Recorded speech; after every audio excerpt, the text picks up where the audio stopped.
എല്ലാരും ചാകുവടാ. ഇപ്പഴെന്തിനാ കാരണേ? 8:30 പൊട്ടു. എത്ര മണിയെന്ന് പ്രശ്നമല്ലടാ, എത്ര പേരെന്നതാ പ്രധാനം. വന്ന് നോക്കടാ, ആ വണ്ടിയിലുള്ള ആളുകളെ വന്ന് നോക്ക. അവിടെ നോക്കടാ, അവിടെ നോക്ക്. മുതല് ചേർന്ന് വരും ഒരു കുടുംബം മുഴുവൻ. ഇവരൊക്കെ എന്ത് പാവാടാ ചെയ്ത് കണ്ടോടാ. നിനക്ക് പോലെ ഉള്ളിന്റെ ഉള്ളിൽ കരച്ചിന് വരുന്നു.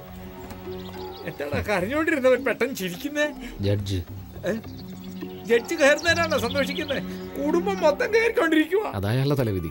കുടുംബമായിട്ട് ചാകണമെന്ന് ഒരു ക്രൂരമായ കാര്യം. എത്ര കൂളായിട്ടാ പറയുന്നത്. അയ്യോ, ഇത് ഡാർജിലിംഗിൽ കൊണ്ടുവന്ന് പാടാൻ പോവാണോ? പിന്നല്ലാതെ. അയ്യോ, ഇതിന്റെ ശബ്ദം കേട്ടെ തലയ്ക്ക് വട്ടുപിടിച്ച ചാകണം തോന്നുന്നു. ഞാൻ ഇവിടെ പോയാലും ശരി, ഇതില്ലാതെ എനിക്കൊരു ജീവിതമില്ല, മരണമില്ല. അങ്ങോട്ട് പോകുന്നതിന് മുമ്പ് എല്ലാം അറിയുമെന്ന് പറയാറുണ്ട്. അങ്ങോട്ട് ഇരിക്കുന്ന കുടുംബത്തിന് അതെല്ലാം മനസ്സിലായോ? എവിടെ? ബാനർജിയെ കണ്ടില്ലല്ലോ.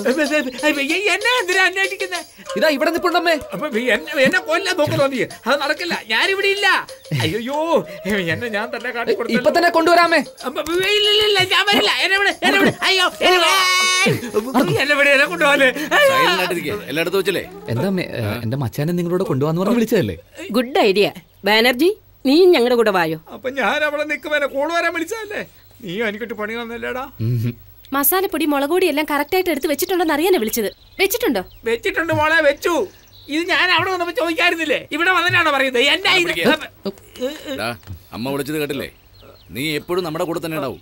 വാ, ഒരുമിച്ച് പോവാം. അയ്യോ, എല്ലായിടത്തും ഒന്നിച്ച് പോകണമെന്ന് ആലോചിച്ചാ എങ്ങനെയാ ശരിയാവുന്നത്? അവിടെ പാചകം ചെയ്യാൻ ആള് കാണും, എടുത്ത് വളർന്ന ആള് വേണം ഉണ്ടെങ്കിലല്ലേ. നല്ല ആഹാരം വേണം. അയ്യോ, എല്ലാ കാര്യവും നോൺസിംഗ് ആയി പോകും. ഞാൻ തുണി മണി ഒന്നും എടുത്തു വെച്ചു സാർ. അപ്പൊ നേരത്തെ എടുത്ത് വെച്ചത് നിന്റെ തുണിയല്ല? എല്ലാം നിങ്ങളുടെ തുണിയാ വെച്ച. എന്തിനാടാ ഇത്ര വലിയ സാർ കത്തുന്നു? പാല അല്ല, അല്ലല്ലോ കൊല വൈറബി എല്ലാം തീർന്നിട്ട് ഒരു ബസ്സോ ഓരോ പിടിച്ച് ആരൊക്കെ വന്നേക്കാം. ചുടുന്നതും വേവിക്കുന്നതെല്ലാം നിന്റെ അളിയൻ നോക്കിക്കോളും. അവൻ നിന്നേക്കാ ബുദ്ധിശാലി. അതെനിക്കറിയാലോ. നന്നായിട്ട് പോയിട്ട് എവിടെ വരാനാ? പോലീസ് ഇത് വിട്ട പിന്നെ എനിക്ക് ചാൻസ് കിട്ടൂല. സോറി സാർ, വരുന്ന വഴിയിൽ ഒരു ആക്സിഡന്റ്. സാരമില്ല, എനിക്ക് എല്ലാ അറേഞ്ച്മെന്റും കറക്റ്റ് ആയിട്ട് ചെയ്തു. ഞാൻ കുറച്ചുകൂടി ലേറ്റ് ആയെങ്കിൽ സാർ പോയേനെ. ഇപ്പൊ പിന്നെ നീ എന്തിനോട് നിൽക്കുന്നേ? അകത്ത് പോ. അയ്യോ, ബസ്സിനകത്ത് പോകാനാ പറഞ്ഞ മച്ചാ. നീയും ഇവരോടൊപ്പം പോകുന്നുണ്ടോ? ഇപ്പോഴും നീയാ? മുരുക, വെള്ളം എടുക്കാൻ മറന്നുപോയി, കൊണ്ടുവാ. ഇതാ കൊണ്ടുവരാ. സെക്യൂരിറ്റി ഇവിടെ വാ. സാർ, വണ്ടി നല്ലവണ്ണം ചെക്ക് ചെയ്തല്ലോ? രാവിലെ തന്നെ ശരിക്ക് ചെക്ക് ചെയ്തു സാർ. ഇവരെ പോലുള്ളവർ കാരണം ബോംബ് പൊട്ടുന്നത്. Sir, your escort is ready. Safe journey sir. Thank you. Okay. ഡേയ്, എന്താ? ഡേയ്, ഇത് കമ്മീഷണറാ. അറിഞ്ഞോണ്ട് എന്നെ വിളിച്ചേ സാർ.